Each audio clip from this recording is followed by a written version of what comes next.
एक बांध लगो कबूतर जे पोयां। कबूतर वीचारो पंहिंजी जान बचाईंदो बचाईंदो ॾिठे हिकिड़ो दरवेश वेठो अलाह जी इबादत पियो थो करे, अचे उनजे कच्छ में अची किरी पियो। दरवेश खे जो बांध ॾिठो त बांध बि अचे लही अचे पासे में अचे बीह रहियो। कबूतर चयो दरवेश खे मूंखे हिन बांध खां बचाए, मूंखे नंढा नंढा ॿचा आणे। दरवेश चयो बांध खे हिन जी जिंद छॾ, हिन खे न मार। चई अगरि जे मां हिन खे न मारींदुसि त मुंहिंजा ॿचा छा खाईंदा, हे मुंहिंजो शिकार आहे, तोखां निकिरंदो मां हिन खाईंदुसि। हाणे बांध बि वेठो हुजे। आख़िर दरवेश हुनखे चयो भला तोखे छा खपे मां तोखे ॾियां। चई रोज़ु मूंखे तूं हिकिड़ी ॿूटी ॾींदे अधु पा जेतिरी गोश्त जी। चई हाणे रोज़ु कीअं मां तोखे अॼो कोड़ी ॾियां थो न, हे शिकार तुंहिंजी अॼो कोड़ी थिया न। चई न हे कंहिंजी जान बचाइणी आहे न, उनजो वापारु आहे। चई न तूं कबूतर जो खणी वञी त अॼो कोड़ी तुंहिंजो थिया न।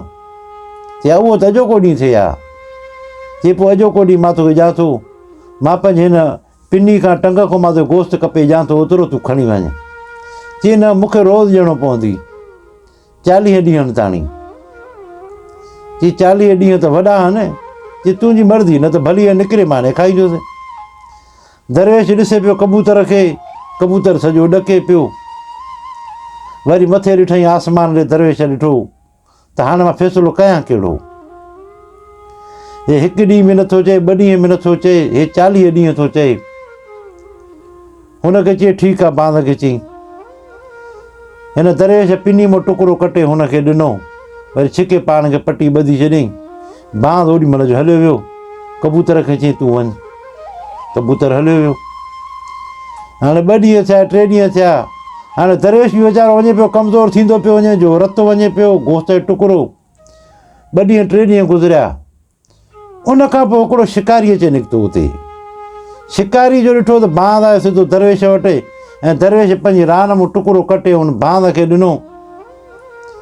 त हुनजो इहो लका ॾिठो त हुन तीर कमान छिके ठका कढाई बांध खे। बांध मरी पियो। दरवेश हुनखे चयो तूं हे कहिड़ो कहर करे छॾी, बांध खे छो मारी। चई दरवेश ॻाल्हि ॿुध, मां हिते रोज़ु शिकार ते ईंदो वेंदो आहियां, तोखे ॾिसंदो आहियां, तूं हिते अलाह जी इबादत कंदो आहियां, तूं हिनखे पंहिंजो गोश्त जो टुकड़ो कटे हिनखे ॾिनो। चई ॻाल्हि हीअं आहे, मां हिन ज़बान करे वेठो हुउसि। चई कीअं। चई हिकु कबूतर खे खाए पियो, पोइ हुन कबूतर जे बदिले हिन मूंखे चए तूं रोज़ु गोश्त जो मूंखे टुकड़ो ॾींदे त मां हुन कबूतर खे छॾींदुसि। पोइ कबूतर खे त मां छॾाए, कबूतर त वियो। हाणे 3-4 ॾींहुं आहे, रोज़ु अचे त मूंखे टुकड़ो ॾे कटे। चई दरवेश ॻाल्हि ॿुध, रहम बि कजे, क़यास बि कजे, इंसाफ़ बि कजे, पर हद अंदरि। अगरि तूं रहम घणो कंदे, रहम दिलि थींदे, हीअ दुनिया वारा तुंहिंजो गोश्त पटे तुंहिंजो खाई वेंदा। जॾहिं हिन जो शिकार हिकिड़े ॾींहं जो हुयो त हे तूं हिकिड़े ॾींहं जे लाइ वठी आ न। तुंहिंजो रहम दिलि थिए त हे तुंहिंजो समूरो गोश्त पटे खाई वञे हा, इन जे करे मां हिन खे मारियो।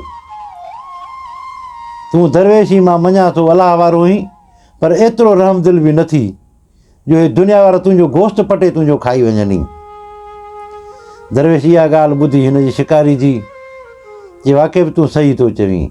चई रहम कर, पर एतिरो रहम बि न कर जो दुनिया वारा तुंहिंजो गोश्त पटे खाई वञनि। सभु दोस्तो, हिन दुनिया में बि ईअं ई आहे। जेको माण्हू सफ़ा घणो रहम दिलि थींदो आहे, दुनिया वारा उनखे पटे खाई वेंदा आहिनि।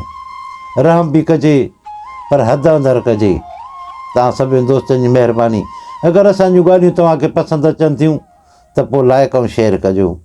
अस्सलामु अलैकुम।